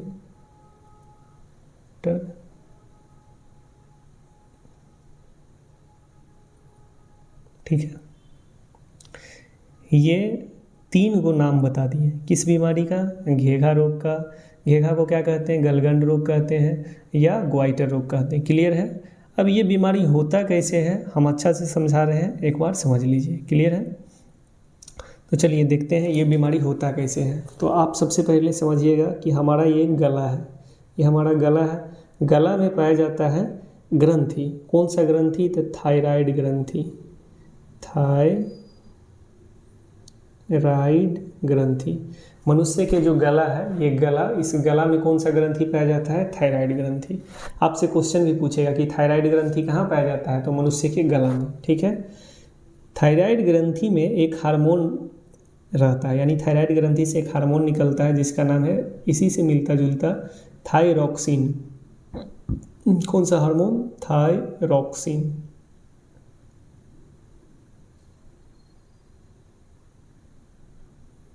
याद रखिएगा, थायराइड ग्रंथि से कौन हार्मोन निकलता है? Thyroxine hormone. ठीक है। तो परीक्षा में पूछता है कि थायरॉक्सिन हार्मोन किस ग्रंथि से निकलता है? तो थायराइड ग्रंथि से। थायराइड ग्रंथि मनुष्य के किस भाग में पाया जाता है? किस अंग में? गला में। अब देखिए क्या होता है, हम आयोडीन शरीर में डायरेक्ट नहीं लेते हैं, हम लोग मैक्सिमम नमक के साथ खाते हैं। तो नमक जो है आयोडीन युक्त नमक, आजकल सब नमक आता है आयोडीन युक्त नमक। तो जब हम आयोडीन युक्त नमक खाएंगे तो हमारे शरीर में थायरॉक्सिन नामक जो हार्मोन है ये अच्छा से निकलेगा। ठीक है, अपना काम करेगा। लेकिन जैसे ही हम आयोडीन युक्त नमक खाना छोड़ देंगे तो क्या होगा, ये जो थायराइड ग्रंथि है, ये थायराइड ग्रंथि बेचारा थायरॉक्सिन हार्मोन को नहीं बना पाएगा। ठीक है, थायरॉक्सिन हार्मोन हमारे शरीर में बनना बंद हो जाएगा। जैसे ही हम आयोडीन युक्त नमक खाना छोड़ देंगे तो थायरॉक्सिन हार्मोन निकलना हमारे शरीर में क्या हो जाएगा? बंद हो जाएगा या कम हो जाएगा। अब क्या करेगा, इस जब हमारे शरीर में थायरॉक्सिन हार्मोन निकलना बंद या कम हो जाएगा, तब पर भी ये बेचारा थायराइड ग्रंथि जो है ये लगातार कोशिश करेगा कि कैसे भी थायरॉक्सिन हार्मोन निकले। इसलिए बेचारा अपना काम का जो स्पीड है, काम का जो दर है, इसको क्या कर देता है? बढ़ा देता है। और काम का जो दर है, इसी को बढ़ाने के क्रम में थायराइड ग्रंथि नमर जाती है, बड़ा हो जाती है। और जब बड़ा होगा तो बाहर निकलेगा ही, और जब बाहर निकल जाता है तो उसको किस नाम से जानते हैं? घेघा या ग्वाइटर रोग या गलगंड रोग। समझ में आ गया? तो एक बार शॉर्ट में रिवीजन करा देते हैं। सबसे पहले क्वेश्चन पूछेगा कि घेघा रोग किसके कमी के कारण होता है? तो आयोडीन के कमी के कारण होता है। घेघा रोग जो है ये किस ग्रंथि के बढ़ जाने के कारण होता है? तो थायराइड ग्रंथि के बढ़ जाने के कारण होता है। घेघा रोग किस हार्मोन के नहीं निकलने के कारण होता है? थायरॉक्सिन हार्मोन के नहीं निकलने के कारण होता है। थायरॉक्सिन हार्मोन किस ग्रंथि से निकलता है? थायराइड ग्रंथि से। बढ़िया लग रहा है ना?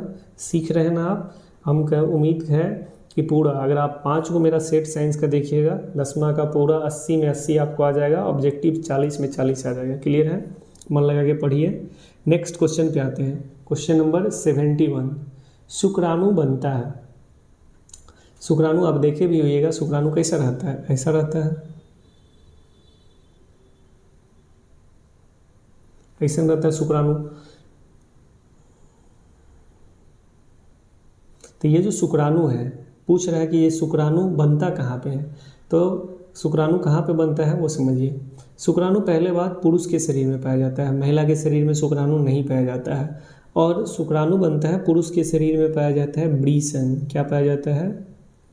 पुरुष के शरीर में क्या पाया जाता है? ब्रीसन। ब्रीसन, इंग्लिश में इसको कहते हैं टेस्टिस। इंग्लिश में इसको क्या कहते हैं? टेस्टिस। ब्रीसन ग्रंथि है, यही ग्रंथि क्या करता है? शुक्राणु को बनाने का काम करता है। क्लियर है? तो पुरुष के शरीर में शुक्राणु कहाँ पे बनेगा? पुरुष के शरीर में शुक्राणु बनेगा ब्रीसन में, और ब्रीसन ग्रंथि है जिसमें शुक्राणु बनता है। शुक्राणु को इंग्लिश में स्पर्म कहते हैं, ये भी याद रखिएगा। क्लियर है? तो हमारा आंसर क्या हो जाएगा? 71 का ऑप्शन नंबर ए। अब है 72 नंबर क्वेश्चन कि पुष्पी पौधों में लैंगिक जनन किसके द्वारा होता है? तो आपको समझना होगा कि पुष्पी पौधों, जो कोई पुष्प है, मान लेते हैं ये कोई पुष्प बना दिए, इस पौधा में लैंगिक जनन किसके द्वारा होता है? तो इसको डिटेल्स में समझा रहे हैं, समझिएगा। पुष्प में जनन के लिए 2 चीज़ पाया जाता है। क्या क्या 2 चीज़ पाया जाता है? तो एगो का नाम है पुंकेसर और एगो का नाम है स्त्री केसर। एक पुंकेसर हुआ, एक हुआ स्त्री केसर। देखिए 2 हरा वाला बना दिया है यहाँ पे, एक जो ऐसे करके बना हुआ है ये वाला, ये हो गया पुंकेसर, और ये जो एक ऐसे करके बना दिए ये है इस तरीके से, ठीक है। पुंकेसर के जो ऊपरी भाग है, आप देखिएगा यहाँ पे हम दूसरा कलर का प्रयोग करके आपको हम समझाने का प्रयास कर रहे हैं। पुंकेसर का जो ऊपरी भाग है, ये वाला भाग, इस भाग को कहेंगे परागकोश। इस भाग को क्या कहेंगे? परागकोश। अब इस परागकोश के अंदर में पाउडर जैसा कुछ पाया जाता है, पीले रंग के पाउडर जैसा कोई पदार्थ पाया जाता है, जिसको कहते हैं परागकण। क्या कहते हैं? परागकण। फिर से देखिए, ये पूरा जो डंटा बनाए थे, ये पूरा डंटा ऐसे करके, ये पूरा डंटा, इसका नाम क्या था? इसका नाम क्या था? पुंकेसर। पुंकेसर,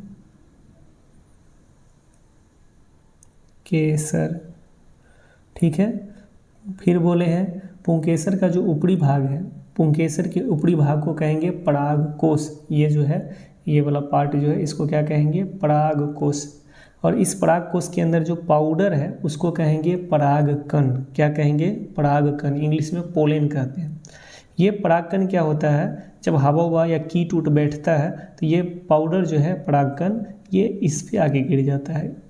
ये किस पे गिरता है? स्त्री केसर के ऊपरी भाग, स्त्री केसर के ऊपरी भाग, जिसको वर्तिकाग्र कहते हैं। क्या कहते हैं?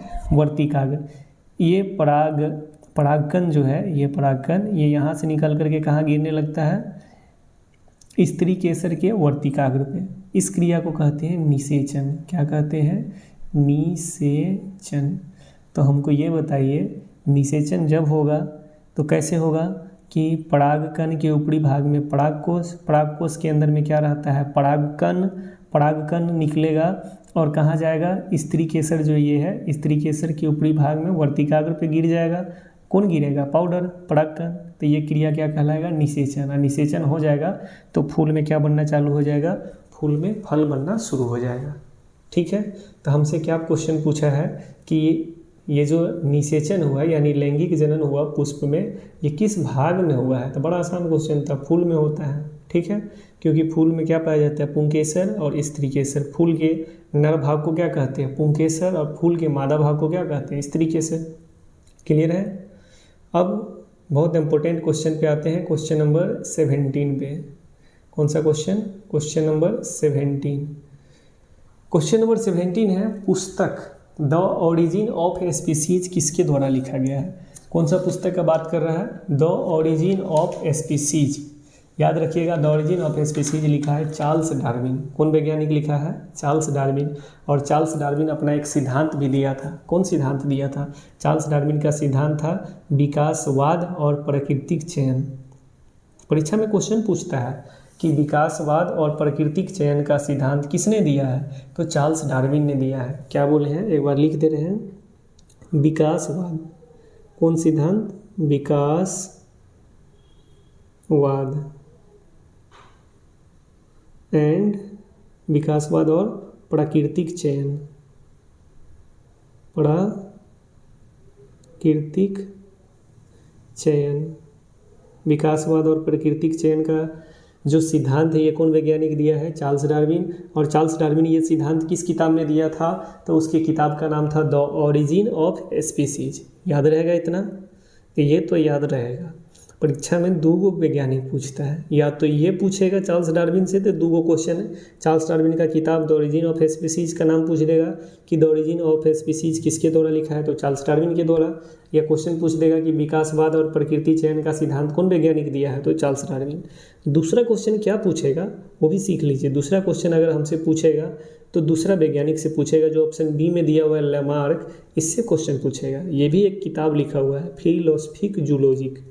कौन किताब है इसका? फिलोसफिक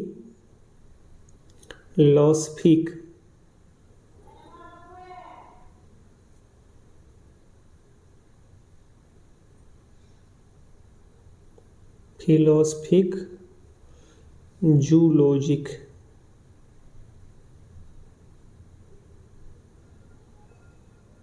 याद रखिएगा ये किताब, फिलोसफिक जूलॉजिक नामक किताब कौन वैज्ञानिक लिखा हुआ है? लैमार्क। साइंस में दो किताब आपको याद रखना है। कौन किताब? The origin of species Charles Darwin के द्वारा लिखा गया है वो किताब, और फिलोसफिक जूलॉजिक ये कौन वैज्ञानिक लिखा है? लैमार्क। जो ऑप्शन बी में दिखाई दे रहा है लैमार्क, इसका किताब का नाम क्या है? Philosophic zoology. जैसे चार्ल्स डार्विन सिद्धांत दिया था विकासवाद और प्राकृतिक चयन का, उसी प्रकार लैमार्क का भी सिद्धांत है। लैमार्क को कौन सिद्धांत दिया है, तो चलिए उसको भी लिख दे रहे हैं, दूसरा कलर से लिख दे रहे हैं। लैमार्क का सिद्धांत है उपार्जित लक्षणों का वंशानुगत सिद्धांत। रिवीजन कीजिए एक बार, उपार्जित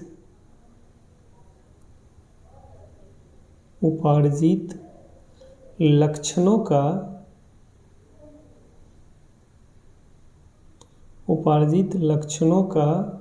वंशानुगत सिद्धांत।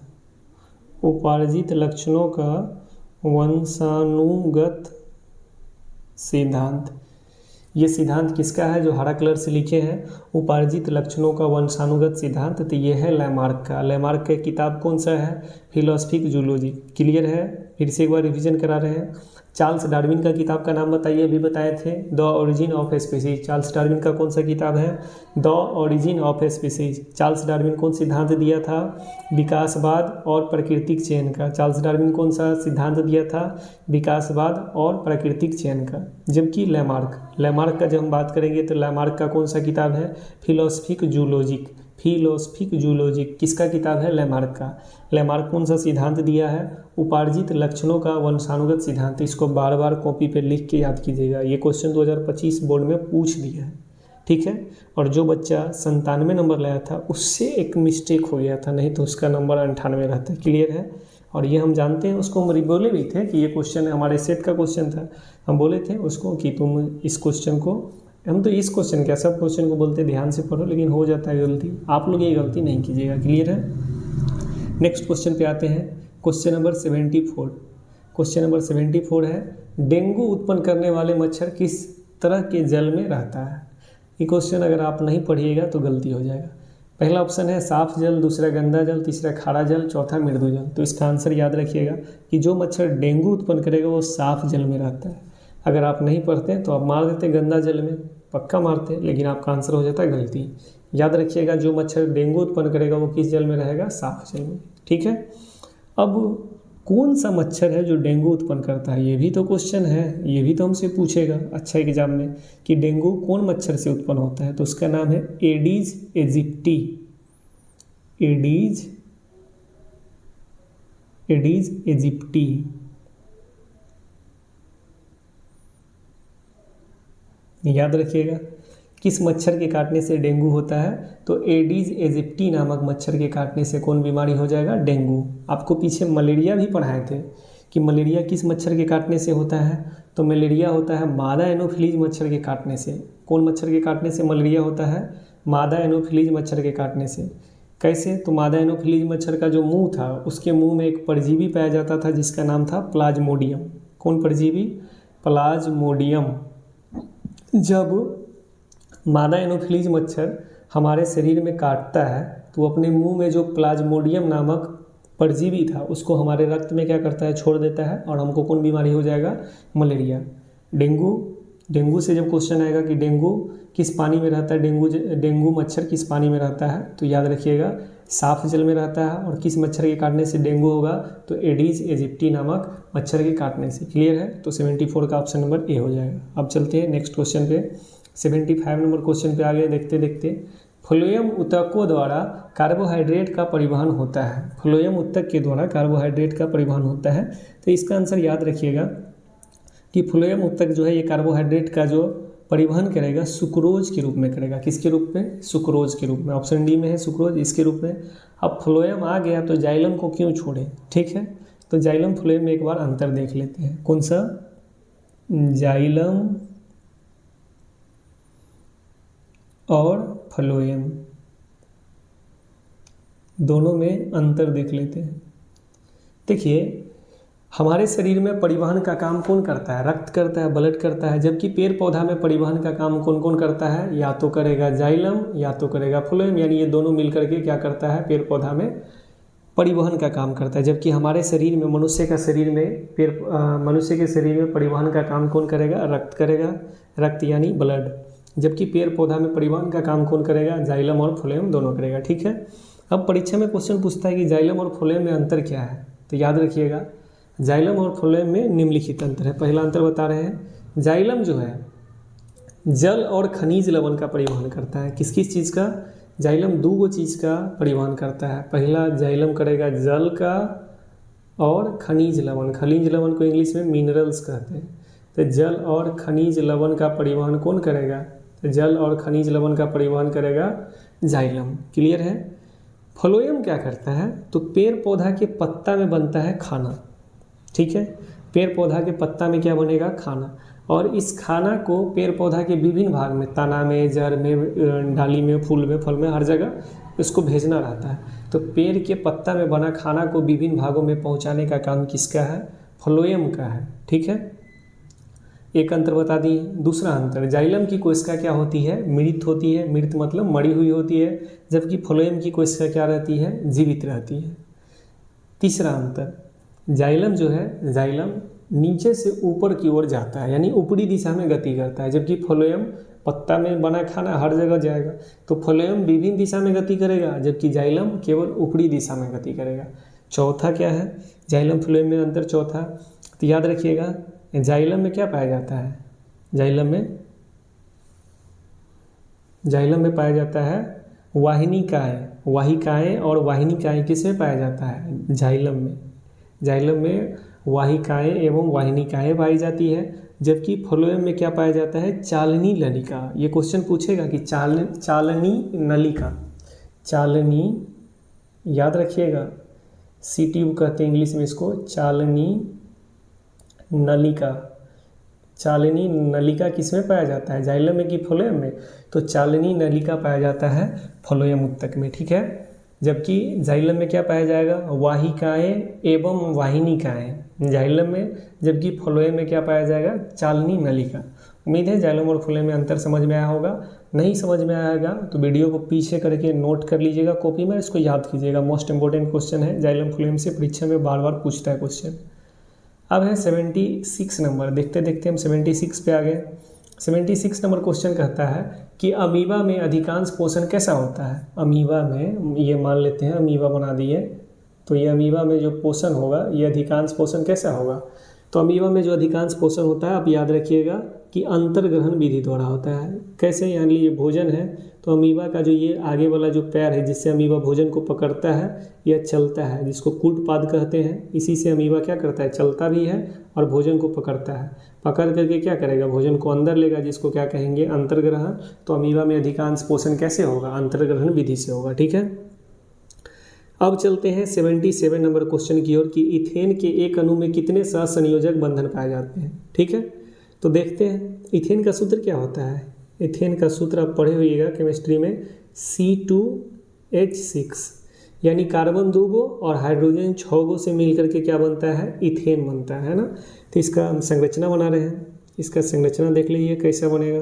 पहले 2 गो कार्बन ले लेंगे ऐसे करके, इसके बीच में एगो डंटा खींच देंगे। हाइड्रोजन क्या एगो है? 6 गो, तो एगो इधर लटका देंगे, एक ऊपर लटका देंगे, एक नीचे लटका देंगे, एक इस साइड में लटका देंगे, फिर एक ऊपर लटका देंगे, फिर एक नीचे लटका देंगे। अब देखिए एक बार काउंट कर लेते हैं, हाइड्रोजन 3 गो इस साइड से, हाइड्रोजन 3 गो इस साइड से। ठीक है, 6 गो, अब 2 गो कार्बन हो गया। सही है। अब हमसे पूछा है कि इसमें कितने सहसंयोजक बंधन पाए जाएंगे। सहसंयोजक बंधन का मतलब क्या? एगो डंटा पाए जाएंगे। ठीक है, तो डंटा काउंट कीजिए। एगो डंटा यहाँ है, दूसरा यहाँ है, तीसरा यहाँ है, चौथा यहाँ है, पाँचवा यहाँ है, छठा यहाँ है, सातवां यहाँ है। तो डंटा क्या गो हुआ? 7 गो, यानी सहसंयोजक बंधन क्या गो हुआ? 7 गो। तो 77 का आंसर क्या हो जाएगा? Option number D. ऐसे आपको सहसंयोजक बंधन निकालना होगा कोई भी एल्केन ग्रुप के सदस्य का। तो ऐसे आप संरचना बना लीजिए और उसमें जो सिंगल बॉन्ड है उसको क्या कीजिए? काउंट कर लीजिए। ठीक है, अब है क्वेश्चन नंबर 78। मनुष्य में वृक्क निम्न में से किससे संबंधित है? तो मनुष्य का जो वृक्क है, आप देखे होइएगा, पीछे भी फोटो बनाए थे ऐसे करके, वृक्क का, वृक्क मतलब किडनी। ये वृक्क क्या करता है? तो आपको पता होगा कि रक्त में हमारे जो विषैले पदार्थ होते हैं, जो रक्त में टॉक्सिक पदार्थ, जैसे हम खाना खाते हैं प्रोटीन, तो ये प्रोटीन सब बलर में मिलता है, लेकिन इससे अच्छा चीज़ तो है प्रोटीन हमारे शरीर के लिए, लेकिन कुछ टॉक्सिक पदार्थ भी, जहरीला पदार्थ भी बनता है, जिसको निकालना बहुत ज़रूरी है, जैसे यूरिया, ये सब जहरीला पदार्थ है। तो अमोनिया, ये सब जहरीले पदार्थ है। तो इसको क्या करता है किडनी, रक्त में से जो भी विषाक्त पदार्थ है, विषाक्त मतलब जहरीला पदार्थ, उसको छान करके यूरिन के साथ शरीर से बाहर निकाल देता है। तो उत्सर्जन का काम करता है ना।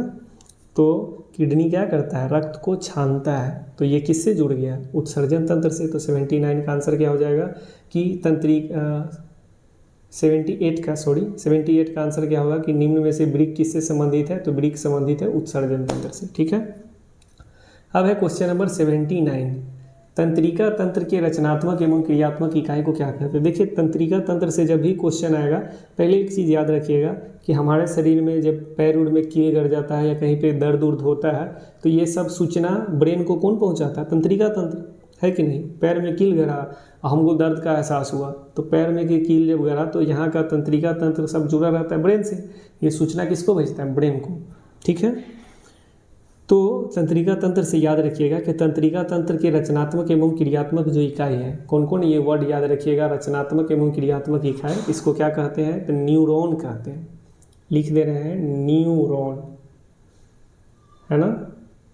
तंत्रिका का तंत्र का पूछेगा कि रचनात्मक एवं क्रियात्मक इकाई क्या है, तो न्यूरॉन। जबकि वृक्क रहता है, वृक्क यानी किडनी, तंत्रिका तंत्र हमारे ब्रेन से जुड़ा है, जबकि किडनी जो है, किडनी अभी जस्ट पढ़ाए थे, किडनी का काम है रक्त को छानना, इसका काम अलग है। तो वृक्क यानी किडनी का रचनात्मक एवं क्रियात्मक इकाई पूछे तो ये हो जाएगा नेफ्रॉन। पीछे भी बताए थे, क्वेश्चन भी था, नेफ्रॉन का दूसरा नाम भी बताए थे, वृक्क नलिका। ठीक है, तो याद रखिएगा कि तंत्रिका तंत्र का रचनात्मक एवं क्रियात्मक इकाई का बात आए तो क्या हो जाएगा, न्यूरॉन। जबकि वृक्क का रचनात्मक एवं क्रियात्मक इकाई पूछेगा तो नेफ्रॉन, और नेफ्रॉन का एक और नाम है वृक्क नलिका। क्लियर है, तो इसका आंसर क्या हो जाएगा। देखिए पहले में ऑप्शन में दिया हुआ है नेफ्रॉन, गलती से मार नहीं दीजिएगा। ये नेफ्रॉन किसका है, रचनात्मक एवं क्रियात्मक इकाई, वृक्क का, है ना। वृक्क यानी किडनी का, हमको तंत्रिका तंत्र का पूछा था। ऑप्शन नंबर बी में है न्यूरॉन, ये हमारा क्या हो जाएगा आंसर। अब इस मॉडल सेट का आखिरी क्वेश्चन है, मेंडल ने अपने अनुवांशिकी प्रयोग हेतु किस पौधे का उपयोग किया था। तो मेंडल जो है, ग्रेगर जॉन मेंडल, ये अनुवांशिकता का, इसको पिता भी कहते हैं, और ये बहुत सारा प्रयोग किया था अनुवांशिकी पे। तो ये अनुवांशिकी पे प्रयोग करने के लिए बगीचे के मटर के पौधा का उपयोग किया था, है ना। तो ऑप्शन पढ़ लेते हैं एक बार। पहला ऑप्शन क्या दिया हुआ है, पहला ऑप्शन दिया हुआ है नीम, नीम के पौधा पे नहीं। दूसरा गुलाब नहीं। मटर, तो हाँ मटर के पौधा पे ही किए थे प्रयोग। चौथा गुलाउद्दीन, ये सजावटी पौधा है, नहीं, इस पे नहीं। तो हमारा आंसर क्या हो जाएगा, मटर। कौन सा मटर परीक्षा में पूछेगा, तो बगीचे का मटर। ठीक है, उम्मीद है कि आपको ये जो मॉडल सेट पहला डिस्कशन दिए हैं, पहला मॉडल सेट का डिस्कशन कराए हैं, इससे आप बहुत कुछ सीखे होइएगा। और धैर्य बना के पढ़िए, मन लगा के पढ़िए। आप जिस सर से पढ़ रहे हैं उससे पढ़ते रहिए, लेकिन आप एक बार मेरा जो ये वीडियो है उसको ज़रूर जब भी टाइम बचे तो थोड़ा थोड़ा करके, आधा घंटा करके, 1 घंटा करके आप देख लीजिए। और जो भी पॉइंट नहीं है, नहीं मतलब नया है, नहीं आप सीखे थे, उसको नोट करके सीख लीजिए। और देखिएगा कि आप जब एग्ज़ाम दीजिएगा, जब बोर्ड एग्ज़ाम आपका, तो उसमें आपका 80 में 80 बन जाएगा। और नहीं तो 40 जितना तो बनाना है, 80 में से 40 उतना तो बनना ही है। केवल इस वीडियो से उतना क्वेश्चन आपको लड़ जाएगा कि 80 में 40 आपको ईजी में बन जाएगा। ठीक है, चलिए धन्यवाद वीडियो देखने के लिए, best of luck, bye bye. मिलते हैं मॉडल सेट 2 में। हाँ, एक चीज़ और कि अगर आपको कोई और सब्जेक्ट पे वीडियो चाहिए, इस प्रकार का डिस्कशन चाहिए, तो आप कमेंट कीजिएगा, मैं उस पर भी बना दूंगा, नहीं तो धीरे धीरे सब पे बना दूंगा।